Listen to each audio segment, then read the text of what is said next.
están? En este jueves 14 de abril de 2022 estamos iniciando una nueva versión del podcast constituyente con Marcela Cubillos y Germán Concha, que nos acompañan cada semana. Por supuesto, es una edición extraordinaria, por así decirlo, porque lo estamos haciendo en día jueves, dado el feriado de mañana viernes. Así es que hoy día tenemos la posibilidad de conversar en una semana que ha estado llena de votaciones bien impresionantes, digamos, por lo menos quizás también con alguna confusión. Vamos a tratar de ayudar un poco a ordenar la cabeza, aclarar las cosas y también analizar cuál es el efecto que están teniendo estas cuestiones que se están aprobando en la convención. Como cada semana, Marcela Cubillos, te pedimos a ti que nos cuentes cuáles son para ti los momentos más relevantes e importantes de esta semana en la convención. Yo creo que esta semana es más fácil porque yo veo dos momentos muy claves, ¿no es cierto? Uno, inicios de la semana, cuando junto con aprobarse este Estado social de derechos, se aprueba este Estado plurinacional. Ya definitivamente, ¿no es cierto? Se ha mencionado muchas veces en otros artículos, pero ya queda en el artículo primero de esta propuesta de constitución este Estado plurinacional, que en el fondo la gran idea del ex vicepresidente Evo Morales, García Linera, y la verdad que nos queda un artículo primero muy similar al de la constitución boliviana y con mucha similitud también con la venezolana. Entonces, se consolida esta agenda indigenista ya en el artículo primero de nuestra propuesta de constitución. Y lo segundo, yo creo que lo más relevante es lo ocurrido ayer, en que la convención decide eliminar el Senado. Yo creo que acá lo que pasó ayer es primera vez que el Frente Amplio gana lejos ayer. O sea, ayer es el día del triunfo del Frente Amplio. ¿Y por qué? Porque ellos son partidarios de un Congreso unicameral, lo fueron siempre, y lo que lograron ayer fue un Congreso unicameral. Al eliminar el Senado queda solamente el Congreso de Diputados. Se crea un órgano anexo decorativo, que es esta Cámara de Regiones, que no es parte del Congreso, y además no se aprueban sus atribuciones. Por lo tanto, hoy día el Partido Socialista no tiene nada con qué exigir que le mejoren, por así decirlo, su fórmula, porque perfectamente el Frente Amplio y el Partido Comunista, que también es partidario del unicameral, podrían decir, da lo mismo, no quedaron las atribuciones en la Constitución, será el Congreso unicameral, plurinacional, el que decida qué atribuciones le da a esta camarita testimonial de las regiones. Por lo tanto, ayer no se entiende lo que hizo el Partido Socialista, que siempre había tenido un poder de bisagra, ayer se rindieron, de verdad. Por lo tanto, aprueban esta eliminación del Senado, no se aprueban las facultades, por lo tanto quedan entregados a que ahora les den lo que otros quieran que les den, y perfectamente podrían decir no darles nada, y que todo quede entregado a la ley posterior, qué atribuciones se le da a esa Cámara de las Regiones. Y además, ¿por qué el Frente Amplio? Porque además queda un presidente muy debilitado. Uno dice el Partido Comunista es partidario, un régimen presidencial más fuerte, pero hoy día lo que queda es todo el poder concentrado en este Congreso unicameral, plurinacional, en que además se aprueban, por supuesto, escaños reservados. Se aprueban escaños reservados para los pueblos indígenas, cupos reservados para los indígenas, no solo en este Congreso unicameral plurinacional, sino que se aprueba un artículo que dice que ellos tendrán cupos reservados en todos los órganos de representación popular a nivel local, regional, nacional. Entonces se sigue avanzando en una constitución que ya está siendo el símbolo de la desigualdad, el símbolo de los privilegios. Ayer hubo un pequeño debate, pero es que es cierto, ¿no es cierto? Esta constitución, esta propuesta eliminó el estatuto para los expresidentes. Que ya yo puedo estar de acuerdo en que ya no se justifique que tengan un estatuto especial los expresidentes.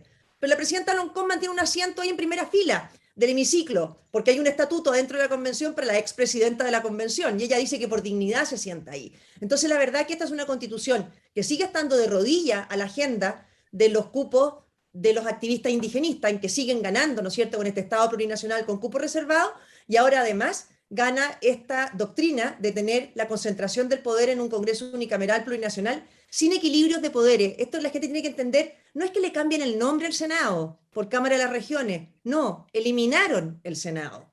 Eliminaron el Senado, quedó un Congreso con una Cámara, la Cámara de Diputados, y se crea un órgano accesorio, distinto, que nadie sabe quién lo integra, ni qué atribuciones va a tener, porque no quedó nada de eso en esta propuesta de constitución. Clarísimo, Marcela. Los dos hitos. Déjame, Germán, hacer foco en el tema del Senado, porque, por cierto, suena bien impresionante que se haya eliminado, que se muera el Senado. Déjame ser abogado del diablo acá. Bueno, ¿y qué tanto si se elimina el Senado? ¿Qué pasa? ¿Cuál es el problema? de no tener Senado? Hola, ¿cómo están? A ver, Eduardo, la verdad es que la incorporación de los senados, o los congresos, perdón, de dos cámaras, no es simplemente aumentar los cupos o querer tener más cargos, digamos. La diferencia en las dos cámaras tiene sentido.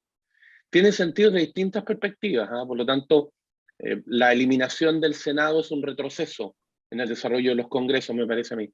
¿Por qué? Primero, en términos estrictamente legislativos, porque como la generación de leyes supone la generación de reglas a partir de las cuales las personas vamos a tener que regirnos para convivir, lo que asume el sistema es para evitar, voy a usar una palabra que no es técnica, pero la borrachera de una cámara, en el sentido de que una cámara se vuelva loca o la mayoría se entusiasme con algo y no lo piense tanto y lo apruebe. Entonces tú tienes dos cámaras, de manera que hay una segunda cámara que revisa eso.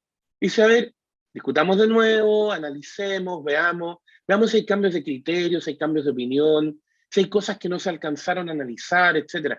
Este juego entre las dos cámaras es una manera de equilibrar las mayorías en ambas cámaras, por eso se eligen de maneras distintas, no solo si una es más territorial o más asociada a las regiones, la otra es más poblacional, sino que además se alternan.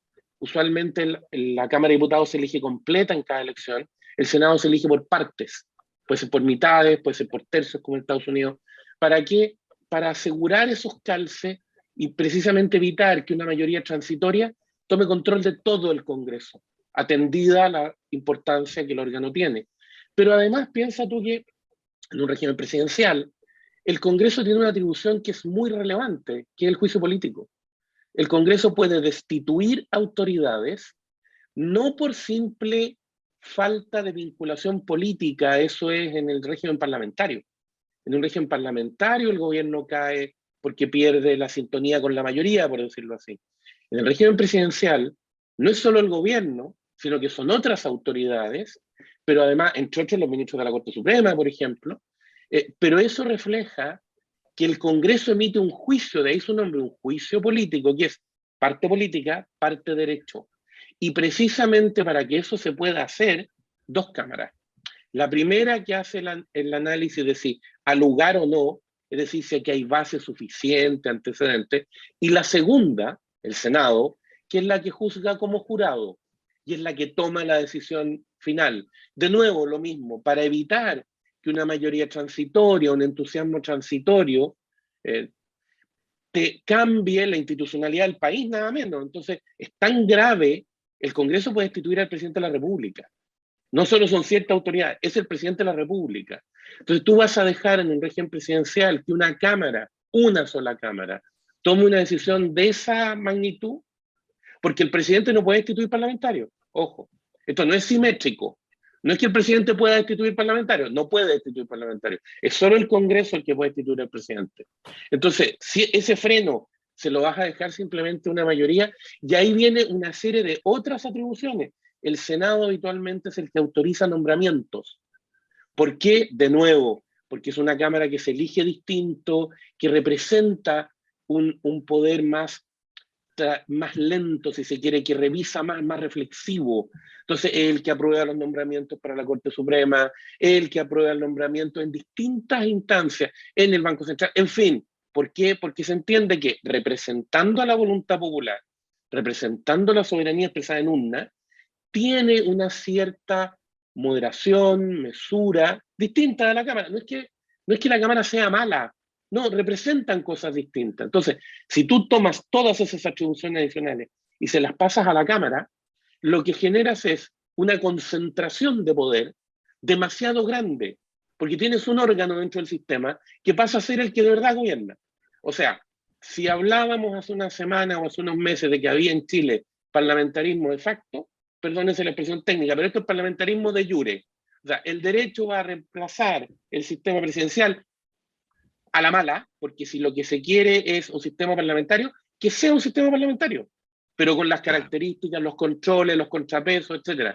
Esto es generar un supercongreso frente a un presidente que va a quedar muy debilitado y frente a los otros equilibrios que también van a quedar debilitados, porque ¿qué va a pasar con el Poder Judicial? Que el gran compensador se queda sujeto a un Consejo de la Justicia que va a ser a su vez también parte de lo que el Congreso tiene influencia. Entonces, me parece que lo que se está haciendo es de jure, ya no de facto, ya no por mala utilización de atribuciones, de jure, trasladar el peso político hacia el Congreso, desequilibrar completamente el sistema político, e insisto, si lo que se quería era ir hacia el parlamentarismo, que puede ser una opción, perfecto, pero entonces parlamentarismo de verdad, no esta suerte de parlamentarismo disfrazado, digamos. Exacto. Marcela, políticamente, electoralmente, ¿tú crees que la eliminación del Senado, como la estamos viendo, tenga impacto en la opinión pública, o tú crees que esto pasa muy, muy lejos de la gente y no tiene relevancia? A mi juicio esto toca directo a la gente. Si uno, en los argumentos de la izquierda, de cuáles eran las razones del estallido de octubre del 2019, ¿no es cierto? Una era más igualdad, y tenemos una constitución que consagra la desigualdad cada día. Y otro era más poder a los ciudadanos. Y lo único que estamos viendo es cómo se le da más poder a la política. En desmedro de los ciudadanos, porque lo que explica Germán es muy claro, ¿no es cierto? Este Congreso, con el poder total, una mayoría que se hace de ese Congreso no tiene ningún límite para pasar a llevar las libertades y derechos individuales de las personas. Ningún límite. Entonces la Constitución está fallando en lo que es su esencia, su rol. Las constituciones se hacen para ponerle límites al poder y proteger las libertades de los ciudadanos. Y esta lo que está haciendo es ampliando el máximo de lo posible todo este poder político, dejando a los ciudadanos entregados al arbitrio de esa mayoría circunstancial. O sea, aquí, por ejemplo, si es que el presidente y la mayoría de esa Cámara son del mismo partido, de la misma coalición, no tienen límite alguno, harán lo que quieran. De hecho, podrán nombrar a su arbitrio el contralor, hay quien los fiscalice a ellos. Porque yo creo que ya es el momento de empezar a mirar todo esto integrado, ¿no es cierto? Piensa que todo esto además va a funcionar por mayoría simple, sin quórum. Por lo tanto, quien obtenga una mayoría circunstancial en una elección, además con cupos reservados de los activistas indigenistas. O sea, está claro, ya presumir quién va a tener esa mayoría la primera vez, por así decirlo. O sea, quien se hace de este Congreso unicameral la primera vez, se puede llevar la pelota a su casa. Entonces, eso es muy complicado para una democracia. Y si es que el presidente llegara a ser de una coalición distinta a quien tenga la mayoría en este Congreso, tenemos un presidente completamente rehén de esto. Porque las acusaciones constitucionales, por ejemplo, no se vieron, no quedaron ahí metidas porque supuestamente no era parte de este acuerdo. Pero bueno, pero ahora no hay ningún incentivo para ser este Congreso unicameral el que las defina. Por lo tanto, de hecho, los ministros y el presidente van a tener que ser de la confianza del Congreso, de la confianza política. Por lo tanto, terminamos, como dice Germán, con un parlamentarismo, que es lo que siempre quiso el Frente Amplio, sin los contrapesos, porque tampoco tiene el presidente hoy día la facultad de pedir la disolución del Congreso y llamar una nueva elección para que la gente zanje. Entonces, yo creo que se avanza una constitución en que la gente va quedando cada vez más lejos del poder, cada vez más lejos de las decisiones políticas y con espacios completamente entregados a lo que quiera la mayoría circunstancial de un minuto determinado. Y eso, cuando la gente lo entienda, sí es algo que cala hondo, porque yo por lo menos entendí que lo que había atrás de toda esta protesta es que la gente quiere más poder, no menos poder. En eso, Eduardo, un comentario, porque tú tienes un punto que esto parece como muy lejano, cuando uno dice, no, mira, son los equilibrios. Claro, es que es el corazón del sistema, que es precisamente cómo equilibras el poder. Y aquí hay varias cosas que se vuelven más complejas aún, porque, por ejemplo, hasta ahora se nos ha dicho que la Convención está de acuerdo con mantener la autonomía del Banco Central, pero también se nos ha dicho, no sé si está aprobado o no, pero también se nos ha dicho por lo menos, que quieren que los consejeros sean acusables constitucionalmente. Si eso es así, quiere decir que la mayoría, como se acaban las leyes de quórum, quiere decir que las mayorías transitorias, simples, de esta Cámara Única, hacen lo que quieren con el Banco Central, porque en el fondo pasan a tener control.